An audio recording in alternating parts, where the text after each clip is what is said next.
कहा जाता है कि रमता जोगी बहते पानी सा होता है। गुजरात के संत स्वामी विवेकानंद कभी किसी मंदिर या परंपरा से बंधे नहीं, कभी कहीं रुके नहीं, बल्कि जीवन भर एक घुमक्कर संत के रूप में देश भर में विचरण करते रहे। धीरूलाल उर्फ स्वामी विवेकानंद। गुजरात के शुरू हुआ 72 वर्षीय इस संत का सफर उदयपुर के महाराणा भूपाल अस्पताल में थम तो उनकी अंतिम यात्रा उदयपुर में मानवता और सेवा की ऐसी मिसाल बन गई जिसने हर दिल को छू लिया। साबरकांठा निवासी संत विवेकानंद का जीवन भले ही एकाकी रहा, लेकिन उनके अंतिम समय में कई अजनबी अनजान चेहरों ने अपनेपन की मिसाल पेश कर दी, जिसे देखकर लगता है कि शायद मानवता इन्हीं लोगों की बदौलत जिंदा है। धीरूलाल उर्फ स्वामी विवेकानंद ने करीब 20 से 25 वर्ष पूर्व संन्यास ले लिया था और किसी एक स्थान या आश्रम में रहने के बजाय घूमते हुए जीवन व्यतीत कर रहे थे। 15 से 16 मार्च के आसपास वे नाथद्वारा में श्रीनाथ जी के दर्शन के लिए पहुँचे थे, जहाँ अचानक उनकी तबीयत बिगड़ गयी। इस दौरान करधर गौशाला से जुड़े पंकज पालीवाल, चांदमल सोनी, राजकुमार पूर्बिया, मूलशंकर पालीवाल और भगवती प्रसाद सोनी ने उनकी स्थिति को देखते हुए मदद का हाथ बढ़ाया और उपचार के लिए उदयपुर भेजने की व्यवस्था की। उदयपुर में महाराणा भूपाल अस्पताल पहुँचे, जहाँ संत पूरी तरह अकेले थे। इसी दौरान शिवजी वर्मा की नजर उन पर पड़ी और उन्होंने तुरंत रक्तदाता युवा वाहिनी के राहुल सुथार को सूचना दी।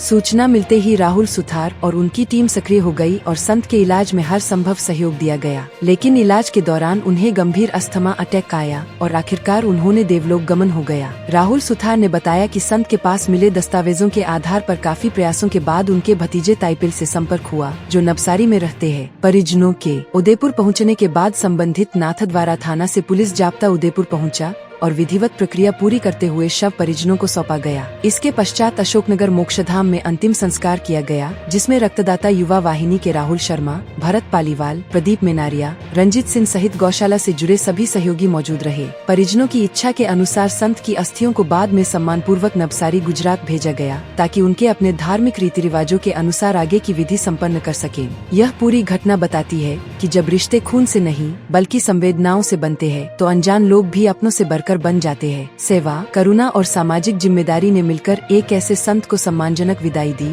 जो जीवन भर अकेले रहे, लेकिन अंत में अकेले नहीं छोड़े गए।